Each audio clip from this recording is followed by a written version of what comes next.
Messieurs fidèles téléspectateurs de Bonjour le Faso, nous sommes jeudi aujourd'hui et on vous souhaite un joli jeudi tout simplement. Bonjour encore et bienvenue à ce nouveau numéro de l'émission. Cette semaine, direction Bobo-Dioulasso, où nous sommes installés d'ailleurs pour vous faire découvrir le vieux quartier de Bobo-Dioulasso, et c'est à travers la rubrique à la découverte de tout à l'heure, vous aurez donc le témoignage.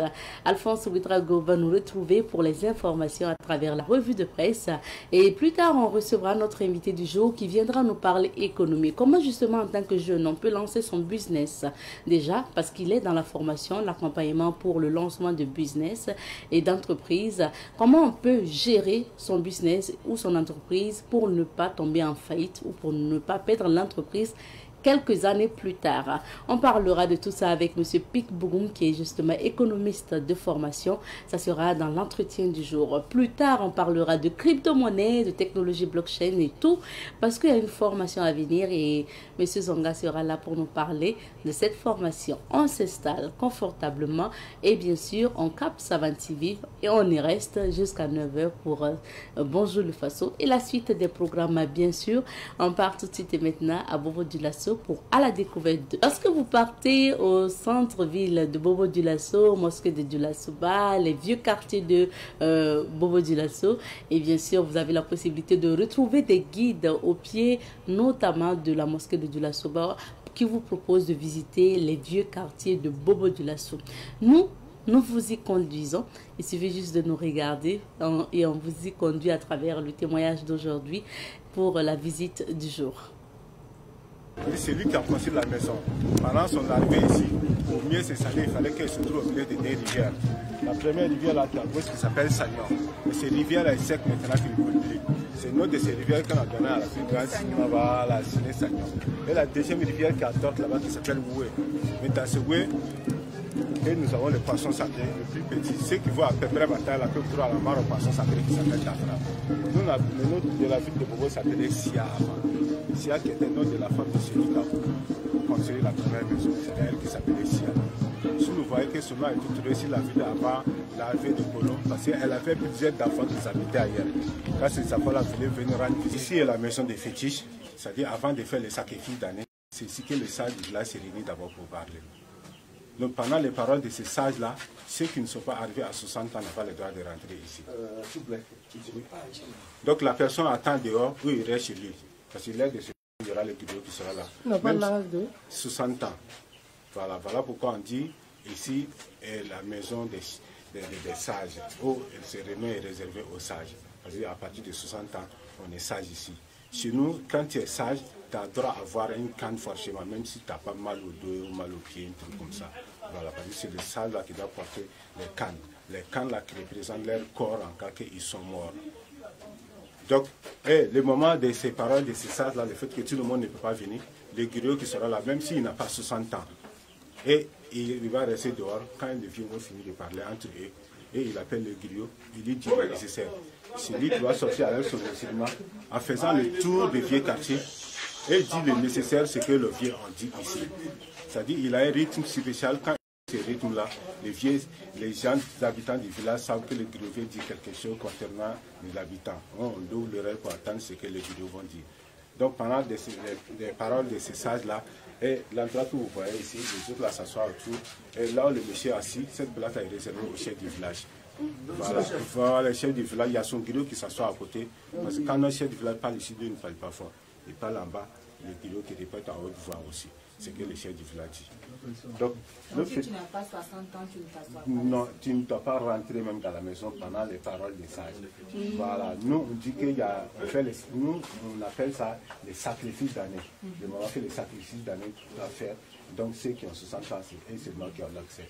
Donc ceux qui ne passent, oui. Et c'est à quelle période ça se passe? Bon, nous, comment dire, nous, des fois les périodes peuvent changer.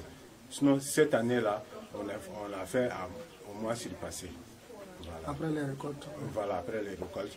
Parce que nous, on fait les sacrifices, même le nouveau mil que nous trouvons ici, et après les récoltes là. Tant que ce sacrifice d'année n'est pas fait, On n'utilise pas ces huiles-là. Ce sont des adorations qu'il fait et on dit le nécessaire qu'il doit faire pour voir le problème d'année, s'il y aura le problème au village ou la saison prochaine sera bonne, un truc comme ça aussi. Donc les taches blancs là que vous voyez ici de là, ce sont des sacrifices d'année qui ont été faits. Donc on passe au côté là où se trouve un sage et on fait ces traces blanches là-bas. Si vous voyez une trace blanche dans une sur la porte d'une maison, tu sais qu'il y a un sage qui est là-bas. Voilà. Donc l'autre fétiche que vous voyez ici, avec des poteries, cette fétiche-là est pour des mariages ici. Ici nous avons des mariages ici au village. Les mariages des couleurs ici.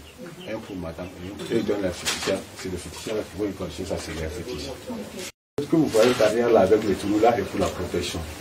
Voilà, quand on vient ici pour pouvoir se faire protéger, c'est là-bas qu'on le fait. Donc les cannes que vous voyez en haut, vous voyez les morceaux de bois, sont pour des vieux qui sont morts ici au village d'Anané. On doit garder les cannes ici jusqu'à la grande funéraire de mars. Si vous voyez, nous avons plusieurs fêtes de mars là, c'est à propos de là. Parce que si un vieux est mort, il a droit à un funéraire de 7e jour, de 40e jour, et puis funéraire d'année. Funéraire de 7e jour et 40e jour de quoi? Si un sage est mort aujourd'hui, aujourd'hui c'est lundi. Normalement, lundi prochain, le mars doit sortir. Avec le temps qui est serré, les gens ont changé les périodes. Donc ce n'est plus lundi prochain, on choisit un dimanche qui vient et pour programmer dans ce dimanche-là pour les faire. Donc on attend jusqu'à 40, on fait sortir une qualité de masse qui donne des couleurs blanches. Donc, année maintenant, ça c'est n'importe quelle couleur que vous voyez, il y aura ces couleurs de masse là qui sont là. Ça c'est pour la mémoire de tous les vieux qui sont morts chez nous ici dans l'année. Voilà, donc c'est ce qu'on appelle la grande funéraire de masse, il y en a qui appellent ça Sangaba Angela. La première demande se fait avec les couleurs. Le reste, ça dépend de la fétiche. La fétiche peut dire couleur trop petit pour ce problème. Il faut amener un mouton, ou un chèvre, ou un bœuf, ou un chien. Mais s'il s'agit de chiens, là, ce problème est très très grave. Il fallait même la vie d'un humain. Voilà pourquoi on donne les chiens à la place. Mais avant, il y avait les sacrifices d'humains. Mais maintenant, il n'y a plus ça. Donc ce n'est que les chiens. Et quand il y a sacrifice d'humains, là, c'est qui encore? C'est des chiens qu'on donne maintenant à la place. Voilà. Si c'était des humains là, bon, ça, c'est le vieux qui avait ces secrets-là. Nous, on ne connaît pas. Voilà. Donc, il ne nous a pas dit, telle personne, tel diable de personnes qui devrait sacrifier. Mais nous avons même trouvé un vieux qui nous a dit, et il y avait les sacrifices d'humains qui étaient là avant. Mais maintenant, avec l'évolution qui est venue, c'est qu'ils ont remplacé avec les chiens. C'est-à-dire les mines, on fait mouiller d'abord au bout d'une journée, après on le pose ici. Il faut l'arroser ici matin et soir pendant une semaine. Une semaine de son germain, on le fait passer au soleil, des photos des maisons ou des trucs, il n'y a pas de problème, mais des personnels. Il faut les demander si c'est possible ou pas. Voilà. Donc, et fini de germer maintenant, on le fait passer au soleil, on fait sécher, après sécher maintenant, ils vont écraser. Fini d'écraser maintenant, et on amène ça au four. Nous avons vu dehors, d'avoir fini de faire germer et sécher, écraser. C'est ici qu'on l'amène. On les met dans ces barriques, mélangées avec de l'eau, et fait chauffer ici, matin et soir, pendant 3 jours avant de boire. Mais quand on dit 3 jours là, ça veut dire on le fait chauffer le matin. Le soir vers 18h, on enlève, on les garde. Et le lendemain matin, on les met au feu. Donc, le deuxième jour, on met des levures pour la fermentation. Avant, ce n'était pas des levures, c'était des racines que nous mettons. Donc, maintenant, là, pour avoir ces racines-là, n'est pas facile. Il faut faire 15 km ou 20 km pour aller creuser ça. Donc, voilà pourquoi on trouve ces produits chimiques-là dans les supermarchés. On vient mettre ces levures là-dedans pour les faire germer. Et la troisième jour, on laisse ça refroidir, après ça qu'on boit. Mais maintenant, même les femmes même à trouver des solutions, ils ne préparent même plus pendant 3 jours. Pendant 2 jours seulement, c'est vrai. Et ils boivent. Pas tout le quartier, parce que vous voyez, les musulmans ne boivent pas la bière. Ok, il y a le vieux quartier, il y a les musulmans et puis les animistes. Mais la plupart qui boivent trop la bière, et ce sont des animistes. Mais il y a quelques jeunes comme moi aussi qui sont musulmans qui boivent. Mais ok, la religion musulmane interdit ça.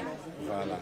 Mais nous, on se dit qu'on est jeune d'abord, on peut boire en attendant peut-être le temps d'avoir certain âge, peut-être on va arrêter. Et nous retrouvons à présent Alphonse Ouedraogo. Bonjour. Bonjour Madame Nikema, bonjour à toutes et à tous. Alors on découvre les titres en commençant par Aujourd'hui au Faso. Tout à fait, Aujourd'hui au Faso dans sa parution du jour, nous parle donc des évacuations sanitaires hors Burkina et prise en charge des maladies professionnelles. Et sur ce sujet, le journal nous apprend que le comité de santé passe de 14 à 7 membres. C'est donc une information tirée du compte rendu du Conseil des ministres, et c'est à lire à la page 7 du journal. Deuxième édition des Journées nationales d'engagement patriotique et de participation citoyenne. Message du capitaine Ibrahim Traoré, président du FASO, à lire à la page 6. Grand prix Mogo Naba du meilleur gardien de but, à encourager et promouvoir l'excellence du dernier rempart. Fin de mission diplomatique, le nonce apostolique fait ses adieux au Premier ministre. C'est un autre titre du journal. Dans sa rubrique News du jour, le journal Aujourd'hui Faso nous apprend que télé-réalité Bachelor de Canal Plus est interdit au Burkina Faso. Un leader terroriste neutralisé par les FDS. Boisson alcoolisée interdite de publicité sur les réseaux sociaux. Écrit toujours le journal. Le PASTEF serre la vis au Sénégal, nous apprend le journal. Aliou Cissé limogé, c'est à lire à la page 3 du journal. Un autre quotidien, c'est le quotidien Bobolé l'Express du Faso. À sa une, ce matin, on peut lire Conseil des ministres, les emballages et sachets plastiques totalement interdits au Burkina Faso. Montée des couleurs dans les hauts bassins, le cours d'éducation civique du gouverneur aux élèves du Le Savoir. Forum sur la coopération sino-africaine, comprendre les résultats et tirer profit des opportunités, écrit le journal. Journée nationale d'engagement patriotique, le chef de l'État invite les Burkinabés à bannir la traîtrise. Dans sa rubrique Autant le dire, le journal écrit il faut libérer les Burkinabés pour qu'ils travaillent, c'est-à-dire à la page 2 du journal. Un autre quotidien, c'est le journal Le Pays. À sa une ce matin, on peut lire Journée nationale d'engagement patriotique et de participation citoyenne. Le président du Faso invite les Burkinabés à ne pas être des traîtres. Pendant ce temps, le PDS de Ouagadougou, Maurice Konaté, appelle les Ouagalais à la solidarité. En deux du MPSR2, des populations de Dédougou réaffirment leur soutien au capitaine Ibrahim Traoré. Reconquête du territoire, le leader terroriste Amadou Amadoum Cissé neutralisé, c'est-à-dire dans la rubrique Révélation. Consommation de sucre et santé, la plupart des sucres rapides sont dissimulés dans des aliments transformés. C'est donc une déclaration du biochimiste Karim Koudougou, c'est-à-dire à la page 7 du journal Le Pays. Conseil des ministres vers la modification de 3 articles de la Constitution, nous annonce donc le journal. Octobre Rose et lutte contre le cancer du sein. Aline Zidouemba invite donc les femmes à se faire dépister au moins une fois par mois. Pendant ce temps, Sandra Traoré déclare ceci: je fais l'autopalpation une fois dans le mois pour détecter toute anomalie. Le journal Le Quotidien d'État citoyen, dans sa parution du jour, on peut lire Journée nationale d'engagement patriotique et de participation citoyenne. Il faut toujours avoir l'esprit du patriotisme, déclare donc le capitaine Ibrahim Traoré. Emballage et sachets plastiques au Burkina Faso, le gouvernement décide donc de l'interdiction. Nouvelle du front, les forces combattantes neutralisent un autre leader terroriste, nous informe donc le journal. Rentrée scolaire 2024-2025 dans la boucle de Mohon. 200 à 300 écoles à rouvrir cette année au primaire, écrit le journal. Veille citoyenne à Bobo Dioulasso, des fournitures scolaires pour des orphelins de FDS tombés au front. Le journal L'Observateur Palga.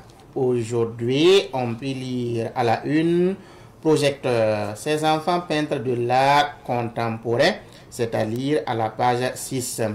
Journée nationale d'engagement patriotique et de participation citoyenne, édition 2.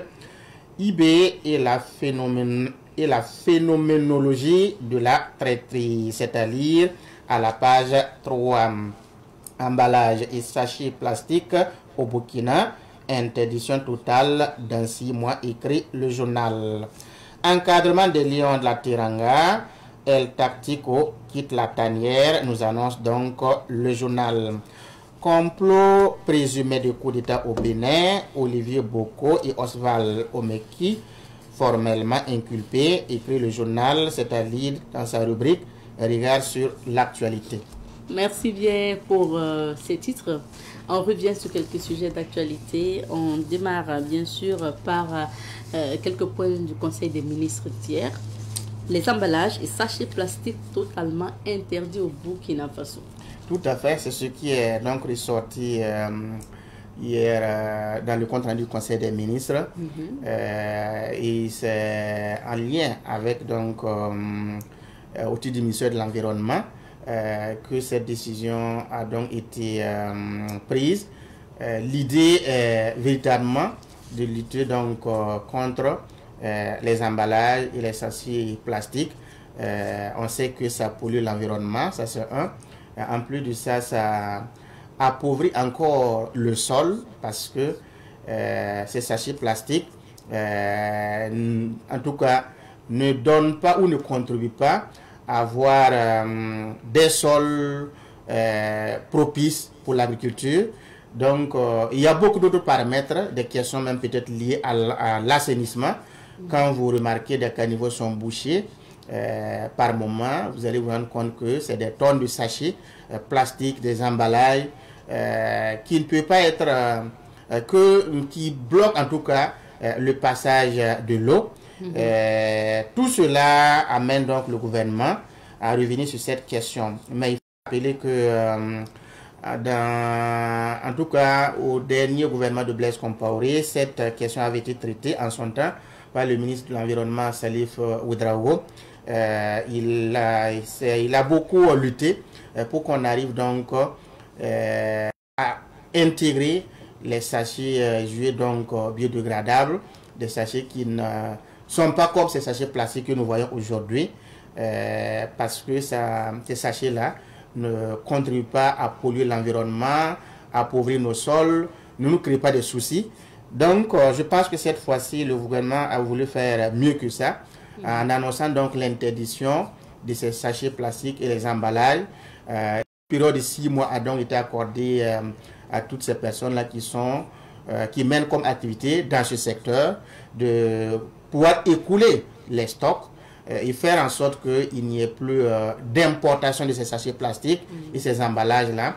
Et surtout, s'il y a des gens qui produisent cela, ou qui produisaient cela au Burkina Faso, qu'ils s'arrangent vraiment à se ranger, parce que désormais le gouvernement veut aller vraiment en combat, en tout cas contre ces sachets plastiques, ces emballages. Donc c'est ce qu'il faut retenir. Bien noté. Alors, deuxième sujet, le président du Faso invite les Burkinabés à célébrer justement la deuxième édition de journée d'engagement patriotique et de participation citoyenne également. Tout à fait, c'est le message fort à retenir aujourd'hui parce que hier, 2 octobre, nous rappelait donc la deuxième édition des journées nationales d'engagement patriotique et de participation citoyenne. Alors, il faut rappeler que tout est parti du fait que le 2 octobre nous rappelle la date du DOP, le discours d'orientation politique, prononcé par le capitaine Thomas Sankara, qui traçait des sillons d'un Burkina Faso libre, souverain et indépendant. Alors, un Burkina Faso qui allait donner la fierté au Burkinabé, qui allait en tout cas nous amener vers une nation forte et souveraine. Et en ce sens, depuis donc l'année passée, le gouvernement s'est inscrit dans ce sillage-là avec le gouvernement actuel qui veut vraiment opérer la rupture. Le gouvernement a donc voulu en tout cas repartir ou suivre ces traces du capitaine Thomas Sankara. C'est pour cela que cette journée du 10 octobre est tenue comme journée nationale d'engagement, d'engagement patriotique et de participation citoyenne. C'est un moment où on invite les citoyens à se donner, à être des modèles dans leur service, dans leur cadre de vie, dans les lieux de culte. Et le gouvernement, à travers le message du capitaine Ibrahim Traoré, nous rappelle cela.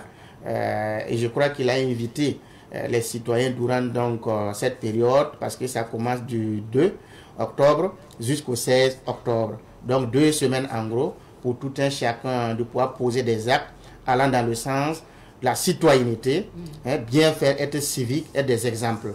Alors, c'est ce qu'il a conclu. Maintenant, l'autre chose, il a insisté sur le fait que quand on aime sa patrie, on doit l'exprimer, on doit l'affirmer. Sans trahir aussi. Sans trahir, en quoi faisant effectivement, sans trahir.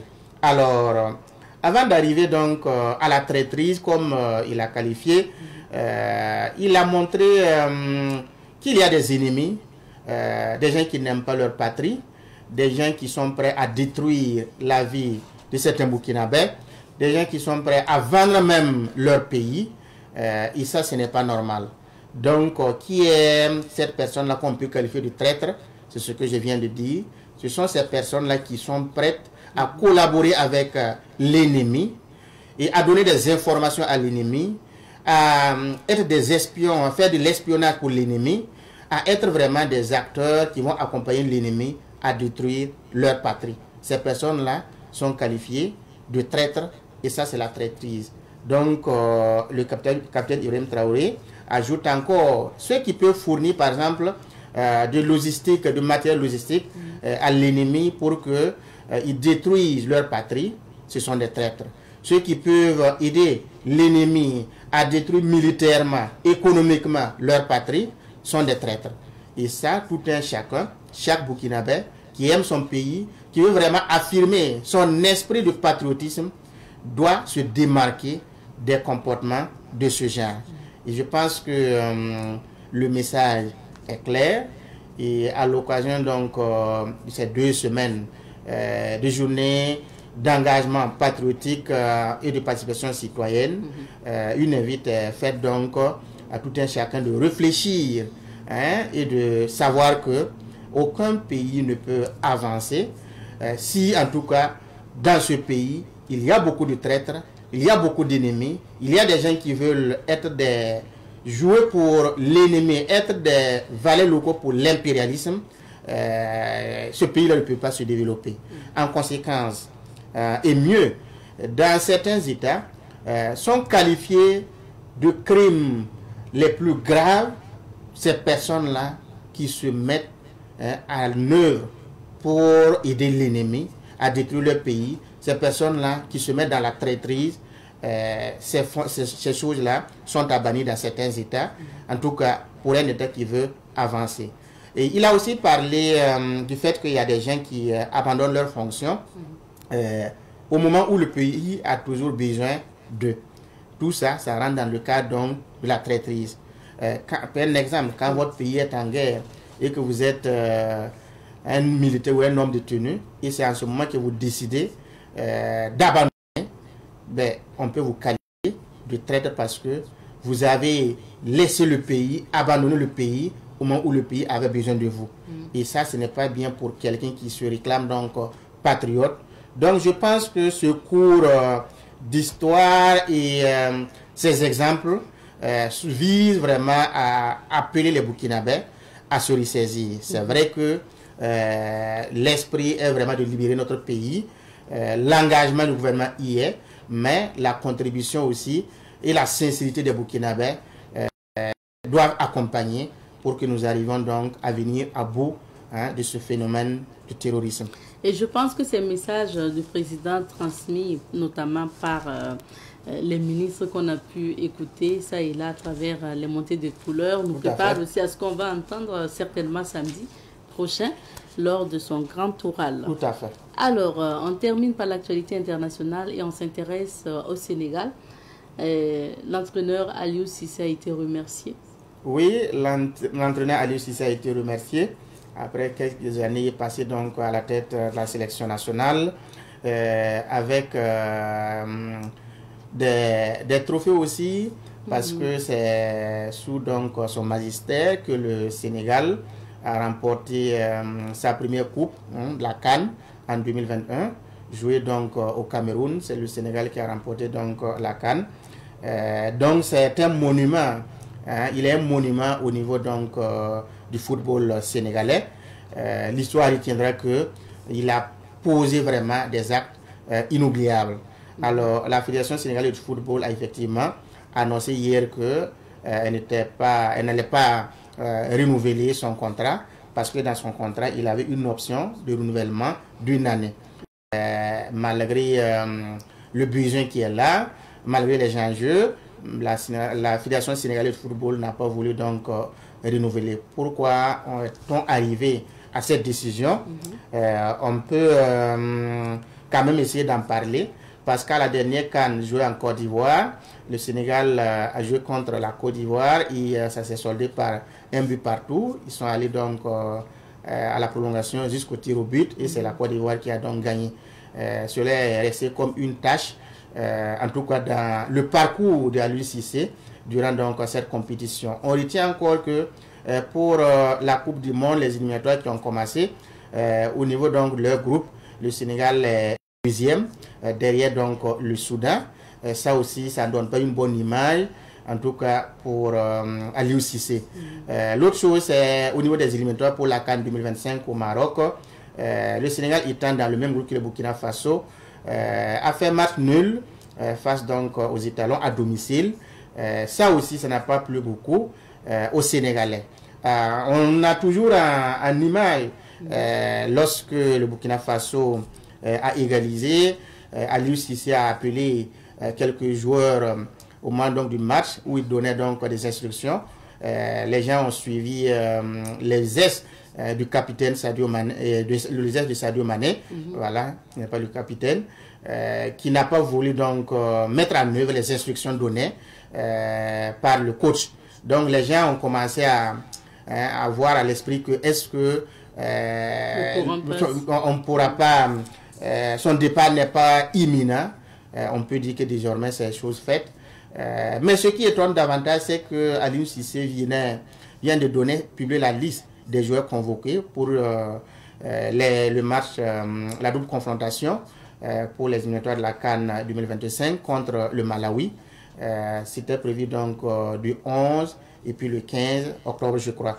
Donc, il avait déjà publié la liste des joueurs convoqués le 1er octobre et c'est le lendemain que la Fédération sénégalaise de football a donc fait sortir cette note annonçant donc son limogeage. Alors, l'intéressé a pris l'information, il a accepté en tout cas son départ. Il a déclaré que c'est avec grandeur et dignité en tout cas qu'il reçoit donc cette information. Il se dit fier d'avoir servi en tout cas au niveau du football sénégalais comme joueur, comme capitaine et puis comme entraîneur et qu'il a souhaité que le parcours qui reste soit vraiment meilleur pour le football sénégalais. Ah oui, même si on sait que c'est quand même risqué, non? Pour des matchs, des matchs à venir, le 11-15. Oui, il y a des risques, mais je pense que comme c'est une décision venant donc des autorités, peut-être qu'ils ont leur plan B, c'est ça. En tout cas pour continuer. On verra bien d'ici là le nom qui sortira. Merci beaucoup pour ces analyses. À présent, on va tourner dans quelques vides d'affaires pour savoir ce que nous réserve Dame Nature. Et notre invité du jour est bien installé sur ce plateau. Aujourd'hui, on parle économie, on parle également création d'entreprise, on parle formation, c'est important. Avec notre invité, nous sommes avec M. Nicodème Pikbouroum. Il est économiste de formation et consultant. Bonjour à vous, M. Pikbouroum. Bonjour, Madame Nintiema. Bienvenue sur notre plateau. Merci. Alors, plusieurs casquettes, mais la base, c'est l'économie. Tout à fait. C'est quoi l'économie, si on devrait définir en fait la notion? C'est quoi l'économie? Il faut dire que l'économie, c'est d'abord une science, une science sociale, et qui de sciences sociales fait allusion un peu à l'étude du comportement des hommes, à l'étude du comportement des groupes d'individus. Et voilà, donc l'économie se situe dans ce contexte pour voir dans quelle mesure on pourrait mieux produire, on pourrait mieux distribuer et pouvoir assurer une consommation des biens et services. Et que dans votre définition, on n'a pas entendu le mot argent. Pourtant, quand on parle d'économie ou d'économiste, tout de suite, le citoyen lambda se dit, on parle d'argent là. Oui, tout à fait, parce que quand vous prenez l'économie, il y a quand même plusieurs branches. Et moi, par exemple, je suis macroéconomiste, mais je me suis converti pour être beaucoup plus microéconomiste, j'allais dire. Et c'est quoi ça? C'est quand on parle de la microéconomie, on revient beaucoup à l'étude des comportements au niveau individuel, mais aussi au niveau de la structuration des marchés, l'offre et la demande. Voilà. Mais quand on parle de la macroéconomie, c'est beaucoup plus des facteurs plus globaux, j'allais dire. On parle de la croissance, on parle de l'inflation, on parle du chômage. Ça, c'est des phénomènes beaucoup plus globaux, j'allais dire. Donc, au niveau de la microéconomie, avec le marché, c'est surtout à ce niveau que voilà, les finances, flux, voilà. Et qu'est-ce qui vous passionne, vous, personnellement, dans l'économie? Qu'est-ce qui me passionne dans l'économie? Il faut dire que c'est l'évolution technologique. L'évolution technologique, il faut dire que quand l'économie évolue constamment avec les innovations technologiques, et vous allez constater que chaque génération est unique maintenant et a des défis à relever, et à ce que se présentait comme défi à nous il y a peut-être 15 à 50 ans, ce n'est plus les mêmes défis du jour au regard justement de cette évolution technologique qui doit normalement nous habiter et nous amener aussi à changer et à mieux nous adapter au contexte. Parlons d'économie. Comme je l'ai dit, vous êtes économiste, consultant, et vous avez fait plusieurs services également. Tout à fait. Et vous avez travaillé aussi dans des projets. Est-ce que vous pouvez revenir sur quelques parcours pour nous? Oui, il faut dire que déjà, depuis les années, je disais tantôt que j'étais à la base macroéconomiste. Il faut dire qu'à la base, en troisième année, quand nous avons essayé de faire les stages, j'étais à la direction générale de l'économie et de la planification, plus précisément au département de la direction des prévisions et des analyses macroéconomiques. Et il y a un outil qu'on utilisait justement pour faire la planification, l'IAP, l'instrument automatisé de prévision. C'était un outil, j'allais dire, assez complexe. Quand justement le maître de stage, on essayait de faire les analyses, il dit attention, mais vous êtes en train de manipuler l'économie tout entière d'une nation. Bon, à partir de ça, j'ai mes motivations pour la macroéconomie, même si elles étaient toujours à l'ordre du jour, je me penchais beaucoup plus vers le volet création privée, création d'emplois, et puis potentiellement essayer de voir création entreprise surtout.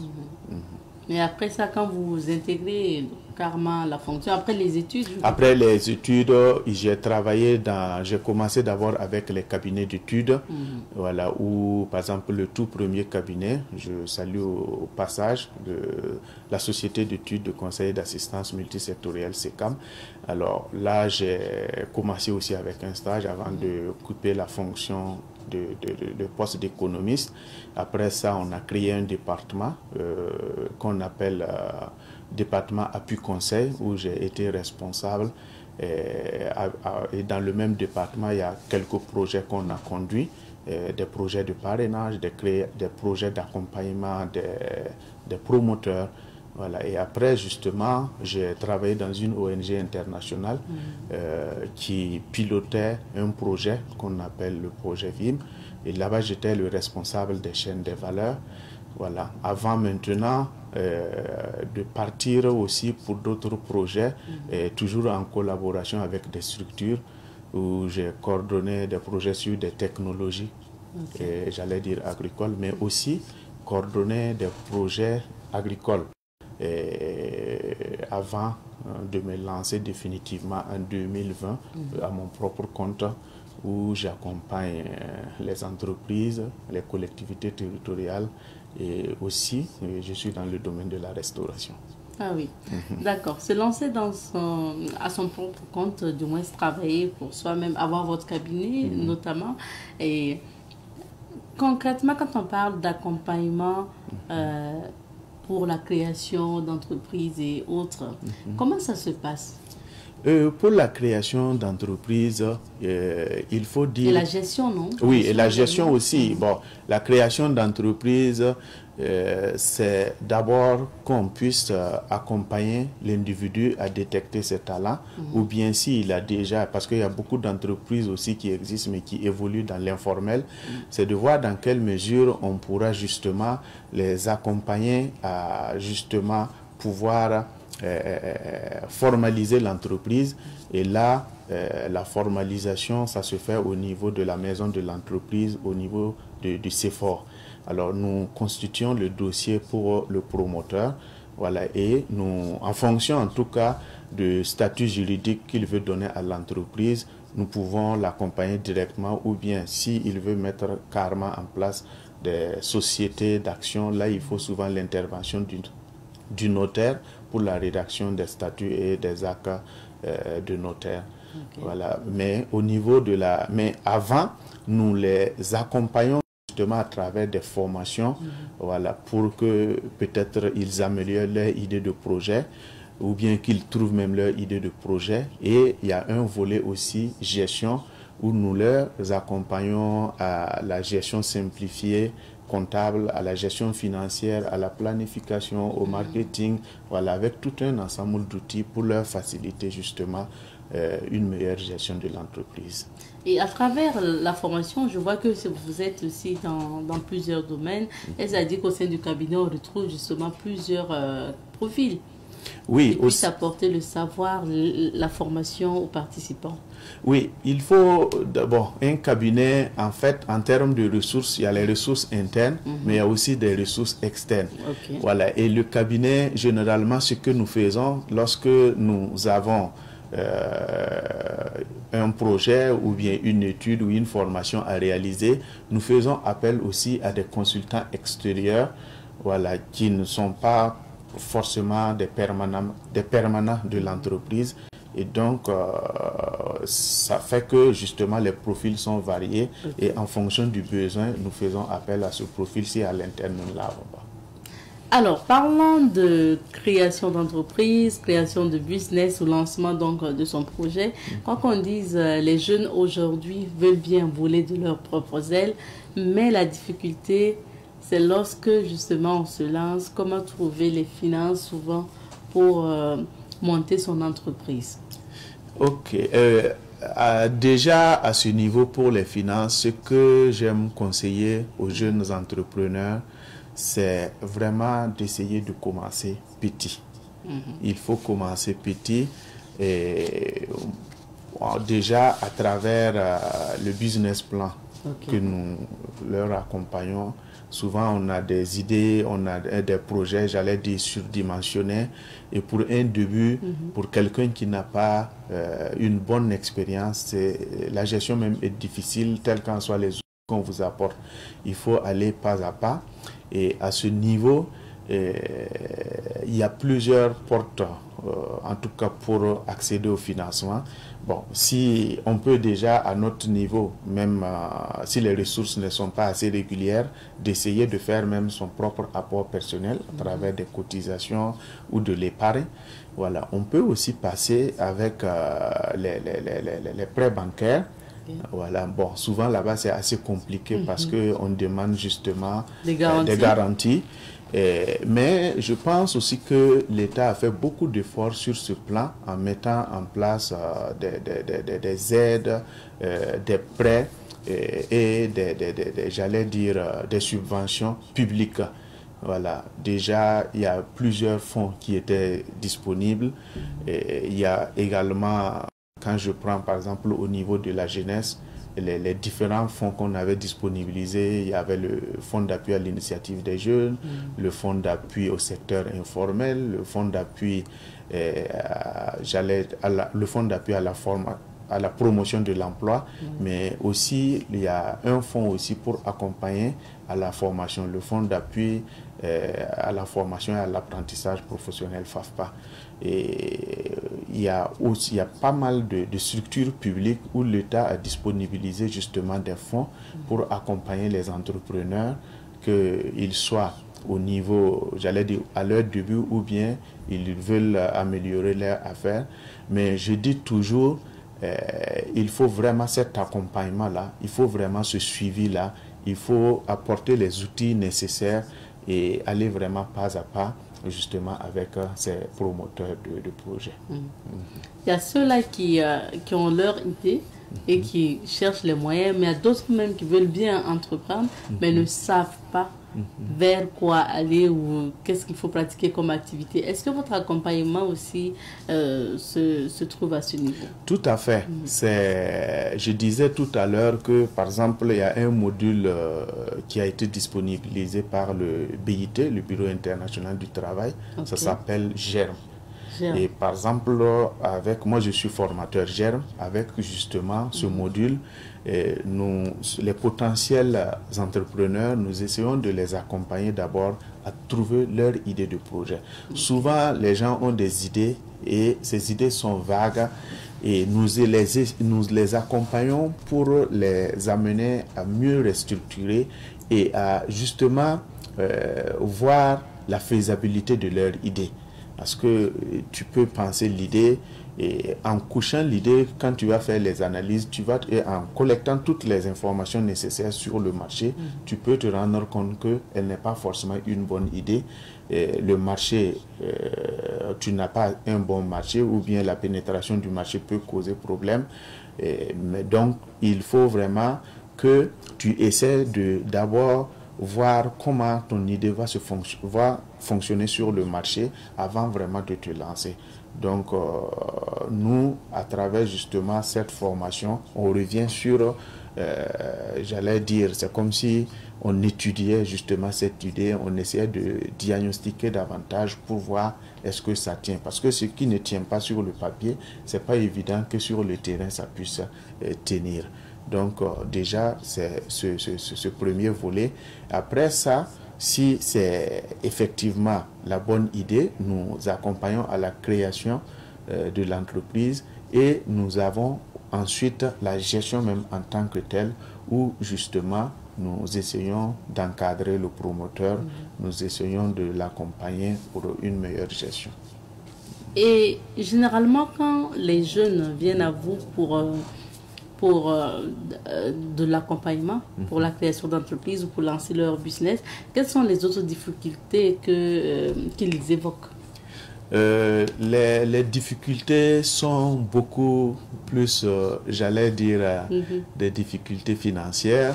Ah oui, comme j'avais souligné bien avant. Ah oui, les difficultés financières, il y a les difficultés de ressources. Je parle de ressources humaines, ressources matérielles, mais je pense que contrairement à ce que les gens pensent les gens que c'est beaucoup plus la ressource financière. Bon, moi personnellement, de ma propre expérience, je pense que c'est beaucoup plus la ressource humaine actuellement le grand problème. Parce que je reviens encore sur les jeunes. Oui. Les jeunes ne sont pas assez stables. Beaucoup manquent de patience. Et aussi, il y a, comme je le disais, les changements économiques aussi font que il y a pas mal de besoins qui s'imposent à eux.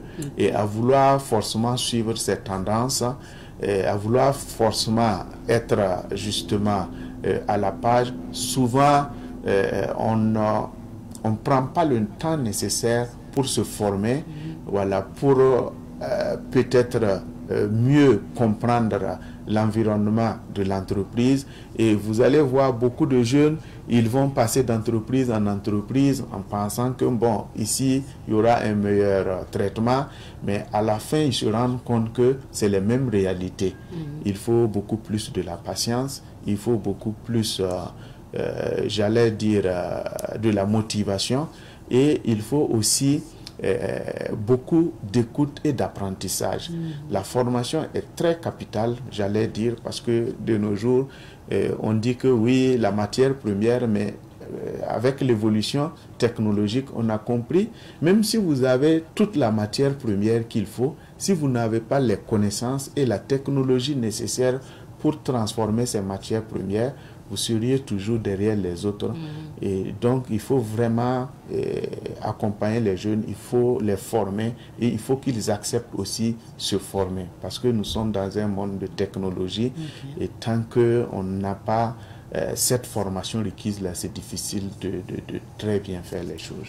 Vous avez parlé du manque de patience de certains jeunes et je pense que beaucoup aussi ont ces difficultés-là. Vous voulez lancer votre business avec souvent même des amis.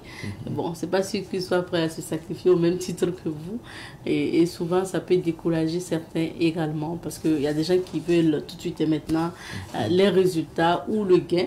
Donc, bon, ça décourage souvent. Oui, tout à fait. Et c'est pour cela que je dis, quand vous voulez aller en consortium ou bien si vous voulez aller en groupe, c'est vraiment très bien dès le départ que vous puissiez très bien vous connaître. Ou à défaut aussi que vous puissiez mettre en place des textes qui régissent un peu le fonctionnement, les devoirs de tout un chacun et ses droits. Sinon, effectivement, on a vu de belles entreprises qui sont nées, on a vu de très belles initiatives où des consortiums avaient travaillé à mettre en place, mais justement, il y a eu par la suite des conflits de leadership, des conflits de management, et puis bon, alors que c'est vraiment j'allais dire, c'est vraiment des projets qui étaient nobles. Et bon, je vais peut-être pas citer de nom, mais déjà à ce niveau, en termes de conseils, il faut vraiment qu'on puisse asseoir les textes là très clairement. Et par exemple, quelqu'un, naturellement, si nous tous nous sommes des associés dans une société donnée, alors s'il y a un qui est encore employé de la société, ça veut dire que normalement, il ne doit pas être traité au même titre que ceux qui ont juste leurs actions et qui viennent juste pour justement le partage du gain au moment voulu. Donc, mais si tout est clair dès le départ et que chacun sait à travers les textes ou les difficultés qui peuvent survenir et déjà les textes les anticipent, ça facilite un peu les choses. Il se dit aussi que les entreprises se créent, mais avant même souvent 5 ans, bon, ces entreprises meurent également. C'est dû à quoi? Oui, 5 ans même c'est trop, j'allais dire 2 ans, 3 ans. Souvent, j'allais dire qu'on a mal analysé le marché parce que toute création d'entreprise doit répondre à la satisfaction d'un besoin bien précis. Et même si le besoin est là, alors ce besoin-là doit vraiment, tu dois satisfaire autant que faire se peut justement la clientèle. Et aussi, il y a tout un ensemble de facteurs justement pour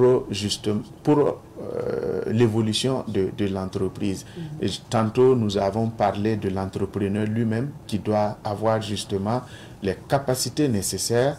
Bon, en termes, il doit être un leader, il doit avoir de la vision, il doit savoir là où il va et travailler à avoir beaucoup d'informations, une veille, j'allais dire, sur les informations d'actualité. Et je disais tantôt qu'avec la technologie, il faut vraiment être à la page pour suivre les choses.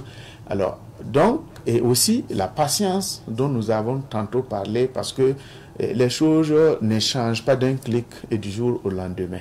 Voilà. Et ça demande aussi un travail, une charge de travail, je vais souvent dire même impossible. Voilà, et déjà ça c'est au niveau entrepreneur. Et au niveau environnement, il y a l'environnement externe, il y a l'environnement interne.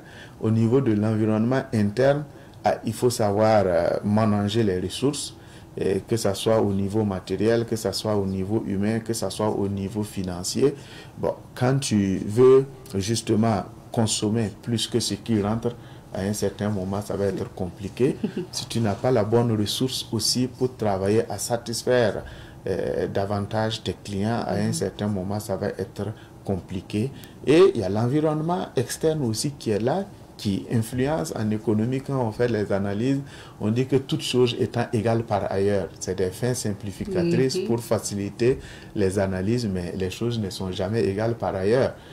Nous sommes dans un environnement qui n'est pas statique, qui évolue, et il faut s'adapter. Il faut s'adapter. Oui.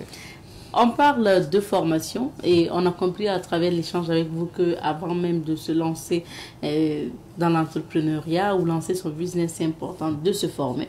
C'est important, si on a les idées un peu mélangées, même d'aller à la formation ou aller vers un cabinet pour qu'on puisse vous diriger. Tout à fait. Alors, est-ce que c'est justement, à titre personnel, on comprend qu'on peut se faire accompagner, mais également participer à des formations de groupe? On suppose que c'est moyen à quelque chose. Est-ce que c'est pas cher de se faire former avant de se lancer dans l'entrepreneuriat? J'allais dire que pour l'entrepreneuriat, la formation est à plusieurs niveaux. Voilà, on peut se former soi-même. Ok, Voilà. à travers oui, Internet. à travers la lecture, et à travers justement des simples partages d'expériences en participant à pas mal d'activités. Et actuellement, il y a pas mal d'associations, il y a pas mal de structures qui offrent gratuitement certaines formations. Bon, tu n'as qu'à te donner la peine seulement d'être disponible pour participer. Bon, la lecture aussi, elle est très très nécessaire. Malheureusement, je vois que de nos jours, les jeunes ne s'adonnent plus beaucoup à cette activité. Bon, on est beaucoup plus sur les réseaux sociaux, mais si c'était vraiment pour justement creuser davantage l'activité qu'on veut mener, mais on est beaucoup plus sur d'autres rubriques. Et donc, sur cette base, on peut, si on sait ce qu'on veut faire, on peut cumuler ou rechercher toute l'information nécessaire pour nous faciliter de faire les analyses, de faire, j'allais dire, des orientations et de prendre vraiment la décision. Voilà. Si aussi il y a au-delà des formations à la carte, il y a souvent aussi des formations, j'allais dire, des modules standards où j'ai vu même souvent des modules où pour la formation on ne demande pas une très grande somme. Okay. Bon, mais malheureusement, bon, les gens préfèrent aller beaucoup plus dépenser ailleurs que de se former. Donc à ce niveau, je pense que l'environnement est réuni pour celui vraiment qui veut se lancer, voilà, d'avoir toute l'information, de pouvoir travailler à justement se positionner dans l'environnement économique. Merci beaucoup. Je rappelle que vous êtes économiste, mais également consultant. Est-ce que vous avez peut-être d'autres projets actuellement que vous conduisez? Bon, actuellement, il faut dire qu'en termes de projets, nous avons beaucoup travaillé avec certaines structures. J'allais parler justement à travers le groupe de recherche et d'action pour le développement. Nous avons travaillé avec des structures comme AGRA, Alliance pour une révolution verte en Afrique, où nous avons conduit des projets sur des technologies agricoles. Et nous avons aussi travaillé, parce que quand on parle de justement l'entrepreneuriat, même au milieu rural, il y a l'entrepreneuriat. Voilà, donc on a beaucoup accompagné le milieu rural à mieux accéder aux intrants et partant au crédit aussi, en mettant en place pas mal de mécanismes pour faciliter justement l'accès à ces intrants et au crédit là. Et nous avons aussi travaillé sur des projets d'entrepreneuriat à travers justement l'Office français pour l'intégration et pour l'immigration. On accompagnait des jeunes qui rentraient de la France et on leur accordait justement un accompagnement pour monter leur projet, pour justement mettre en place le projet et bénéficier d'un accompagnement. Voilà en quelque sorte autant d'activités que nous avons pu mener. Merci bien. Nous avons épuisé notre temps. Oui, ça passe vite. On vous permet de donner les conseils à l'endroit notamment des jeunes qui ne se sont pas encore lancés dans l'entrepreneuriat, qui veulent bien. D'autres ils sont peut-être vivent actuellement des difficultés. Quels seraient vos conseils à leur endroit? Par rapport justement aux difficultés, il faut dire que quand tu te lances dans l'entrepreneuriat, il faut que tu t'alimentes justement de cette ressource de la motivation et de se dire que oui, j'ai pris un chemin, c'est un choix et je l'assume. Les difficultés, il n'en manquera pas, mais ma première idée est de réussir mon projet. Et si le choix est fait, donnez-vous tous les moyens, je dis bien tous les moyens d'avancer, parce que les jours à venir seront davantage plus compliqués et l'État ne peut plus embaucher le maximum comme il le faisait auparavant, et les sociétés privées aussi sont assez limitées parce que bon, c'est vraiment le privé, donc on va essayer de minimiser les charges autant que faire se peut. Et donc la porte de l'entrepreneuriat reste vraiment une porte ouverte, et c'est vraiment le conseil, c'est vraiment d'essayer. Et il faut essayer, et il faut dire que actuellement au Burkina et dans pas mal de pays en Afrique, il y a beaucoup de secteurs encore vierges, il y a beaucoup de secteurs à explorer. Il suffit qu'on se donne les moyens, qu'on se fasse accompagner et que on ait vraiment l'envie de réussir. C'est pas à la moindre difficulté qu'il faut laisser tomber les choses, même si on était à la fonction publique. Là-bas aussi, il y a des initiatives à prendre et c'est toujours des défis et des challenges à relever. Donc, il faut vraiment essayer de chercher régulièrement en termes de conseils. Il faut vraiment que ces entrepreneurs ou ces potentiels entrepreneurs-là essaient de chercher davantage les informations qu'il faut dans leur secteur d'activité. Il faut qu'ils soient aux aguets des opportunités. Okay. Parce que quand tu n'es pas, excusez-moi du terme, branché, tu peux rater certaines opportunités qui concernent ton secteur d'activité. Donc, il faut aller régulièrement chercher où sont les opportunités à saisir et vraiment essayer de voir comment au mieux on peut saisir ces opportunités. Et j'allais dire aussi qu'il faut beaucoup la patience. Et je persiste sur ça parce que, étant dans le milieu, je vois comment les jeunes sont pressés. Ils sont pressés, ils veulent évoluer rapidement, alors que non, le monde n'est pas ainsi fait. Et surtout le milieu entrepreneurial, c'est vraiment un autre milieu.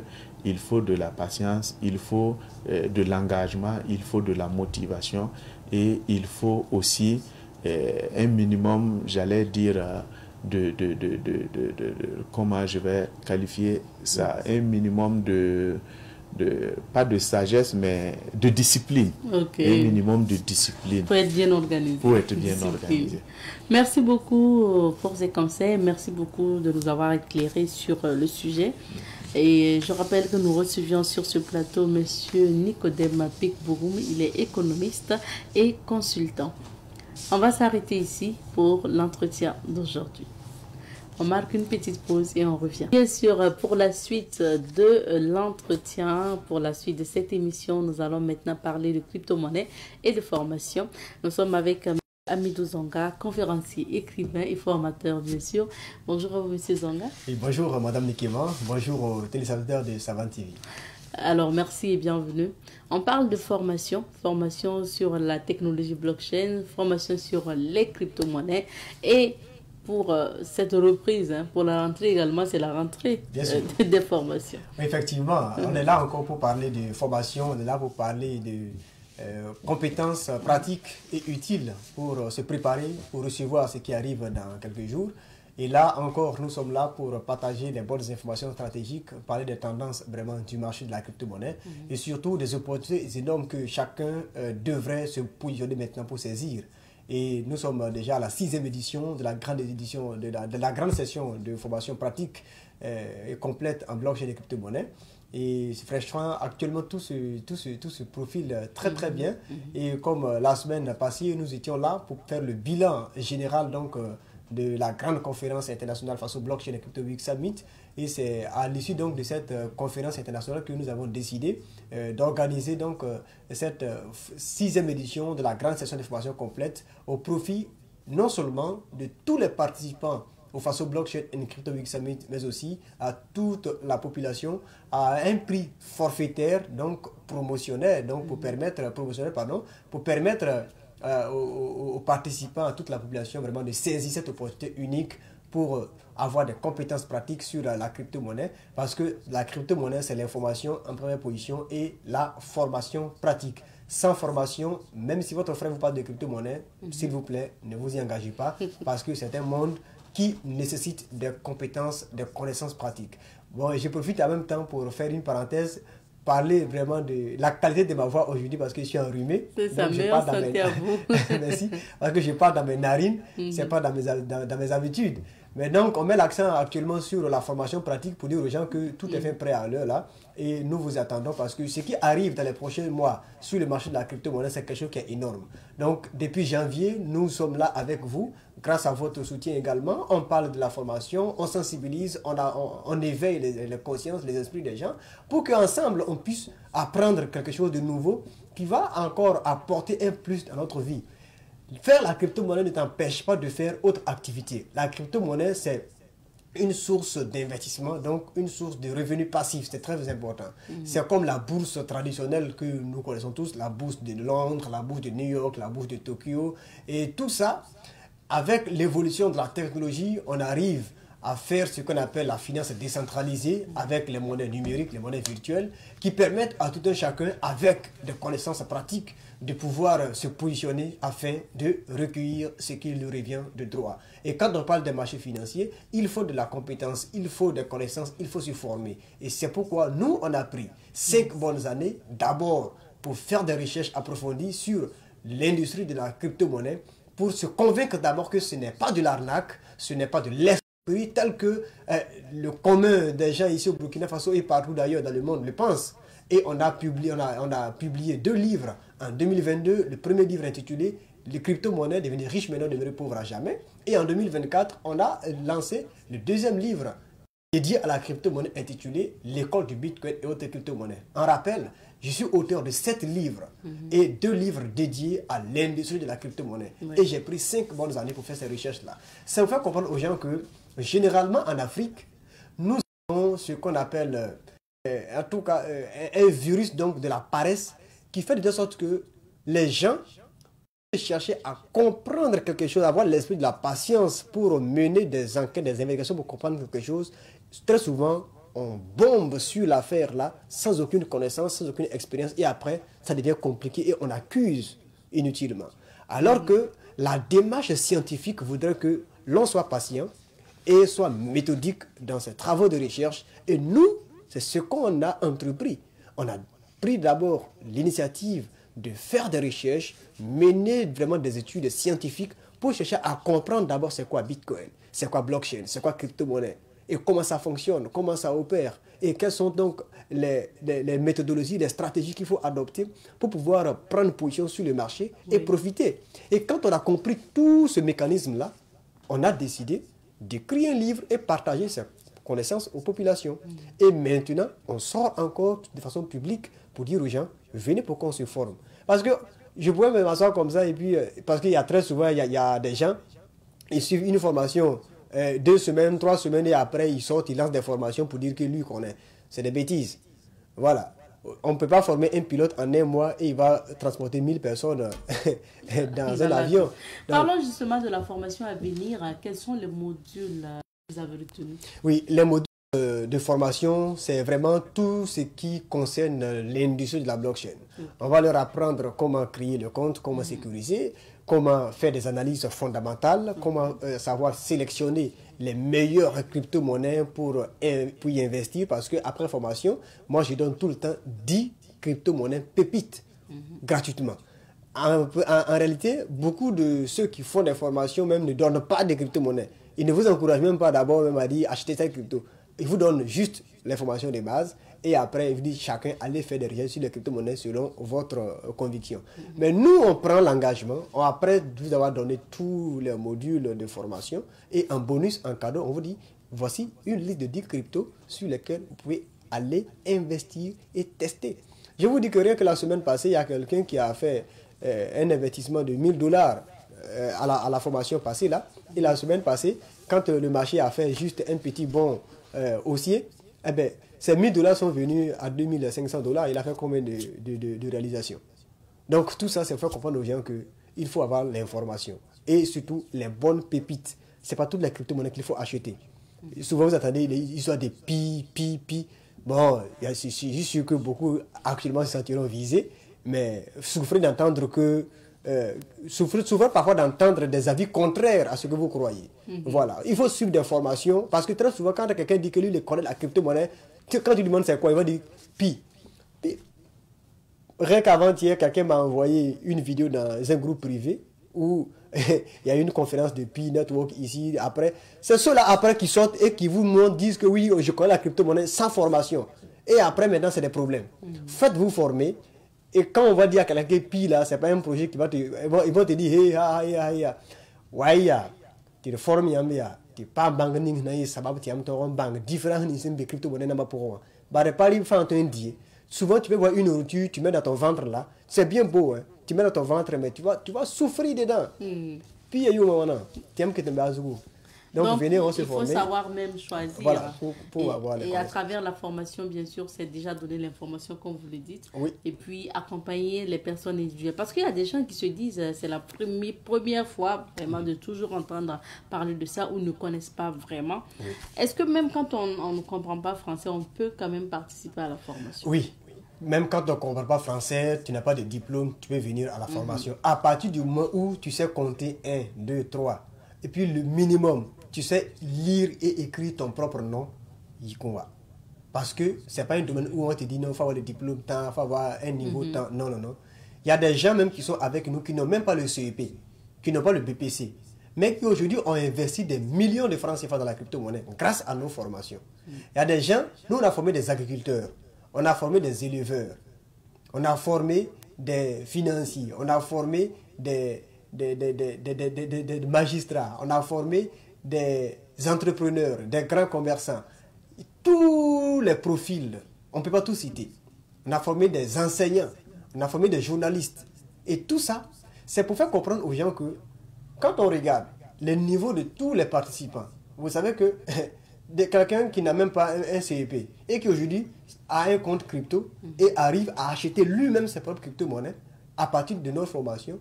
Bon, si toi tu es assis à la maison et tu nous regardes et tu te poses la question, est-ce que je pourrais?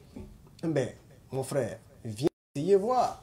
Une fois, je cause avec un médecin qui dit que lui, à l'heure, là, son cerveau tel qu'il lui voit la chose, est-ce qu'en 2 jours, il peut vraiment maîtriser la chose là? Il dit, il y a des gens qui n'ont même pas ton niveau en tant que médecin. C'est-à-dire médecins qui soignent les gens là. Mais eux, ils sont venus en 2 jours là. Ils font plus que quelqu'un qui a suivi une formation pendant 1 mois. Parce qu'il y a des gens, ils vont te former pendant 3 jours, 5 jours, 1 semaine. Mais après, tu finis, tu te demandes même c'est quoi j'ai appris. On les connaît tous ici même. Mais venez voir la différence parce que nous, on a la pédagogie, on a la méthodologie. Quelqu'un qui a pris 5 ans. Pratique. Formation pratique 100%. Quelqu'un a pris 5 ans d'abord pour faire des recherches, pour se convaincre que ce n'est pas de l'arnaque. Et qui s'est dit, maintenant je comprends. Mais quelle stratégie il ne peut pas trouver pour te donner facilement la chose de façon pratique pour que tu sois très vite en avance. Parce que ce qui nous motive à sortir régulièrement pour parler, c'est que moi je dis, j'ai compris la chose là tardivement. Donc le temps que nous on a pris pour comprendre la chose là, nous on va travailler de telle sorte que vous qui nous suivez, vous vous engagez dès maintenant, très rapidement. Parce que à l'époque, au début, nous on n'a pas eu quelqu'un de vraiment très ouvert tel qu'on le fait. Je ne me vante pas, mais je suis quelqu'un, je parle avec sincérité, je parle avec intégrité, je parle avec honnêteté. Si nous, on avait eu quelqu'un pour nous parler tel que je le fais aujourd'hui, je pense que vraiment, on serait à un niveau encore plus élevé. Mais là, nous, on a pris l'engagement devant l'univers, devant Dieu, devant les puissances de la nature pour dire que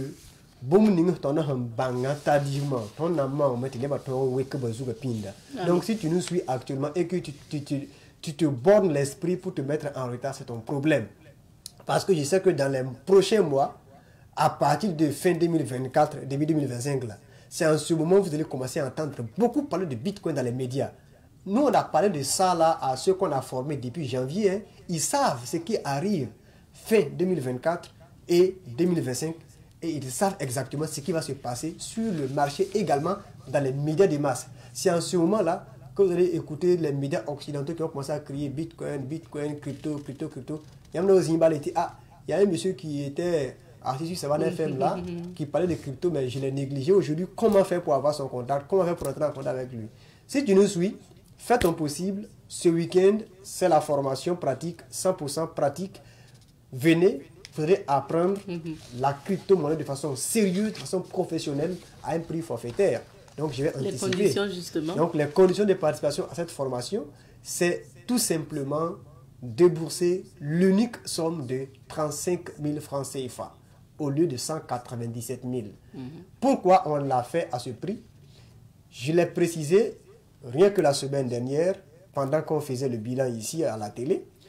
C'est pour dire merci à Dieu pour la bonne tenue de la conférence internationale face au Blockchain and Crypto Week Summit que nous avons réussi à organiser les 7 et 8 septembre passés.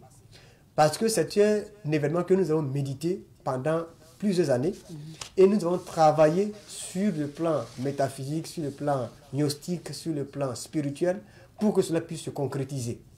Donc, une manière pour nous de dire merci à Dieu, de nous avoir donné la et la force de pouvoir organiser cet événement-là sans crédit, sans prêt, et c'est à fond propre qu'on a tenu cette conférence.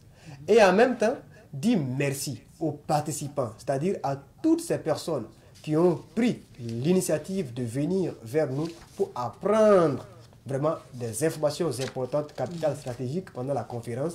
Et ensemble, on a décidé de leur offrir une formation gratuite, donc forfaitaire à un prix vraiment abordable de 35 000 francs CFA. Okay. Et cette formation à 35 000 francs CFA a une valeur de 200 000 francs. Donc, c'est un cadeau. Et très souvent, si vous avez, bon, vous le savez très bien, très souvent, l'information, nous, on met une condition, c'est-à-dire avoir au moins un seul exemplaire parmi nos différents livres et tu participes à la formation à un prix forfaitaire ou bien tu payes la somme de 197 000 francs CFA qui est la valeur de la formation pour 2 jours. Et pour ces 2 jours-là, ce week-end, ce qui est beau, c'est que on permet, même à vous qui nous suivez là, de participer à la formation pratique pendant ces 2 jours-là à 35 000 francs CFA au même prix que les participants à la conférence. Même si vous n'avez pas pu participer à la conférence, c'est une manière pour nous toujours de dire merci. Parce que quand on dit merci à Dieu, c'est rassembler les gens, il ne faut pas les diviser. Maintenant, les anciens, c'est-à-dire que tous les anciens qui ont déjà participé au moins à une seule de nos formations et qui veulent vraiment renouveler leur connaissance, se mettre à jour encore, eux, ils payent 25 000 francs CFA. Okay. Donc, avec nous, plus tu es ancien, plus tu es encore... Alors, on va rappeler le lieu. Parce que oui, le lieu de la formation, c'est à la résidence Napambego. C'est notre résidence partenaire. C'est situé à Gonguin, à 200 mètres de l'église Saint-Pierre. L'église Saint-Pierre est située à Gonguin. Pour ne pas faire des publicités gratuites, on va donner les contacts. Okay. Quand vous arrivez devant l'église Saint-Pierre, vous appelez, c'est juste à 200 mètres de l'église Saint-Pierre. Donc, c'est la résidence Napambego. Les contacts pour appeler rapidement pour sécuriser votre place parce que depuis la fin de la conférence... Oui, allez-y pour les contacts. Le temps est terminé. Oui, depuis la fin de la conférence. Alors, le contact, c'est le 54 28 84 20. Je répète, le 54 28 84 20. Vous appelez, dites rapidement que c'est pour la conférence et on va sécuriser votre place. Merci beaucoup. Vous appelez le 51 53 75 05. 51 53 75 05. Merci bien. Merci à vous de nous avoir suivis. Rendez-vous demain à l'ECUS.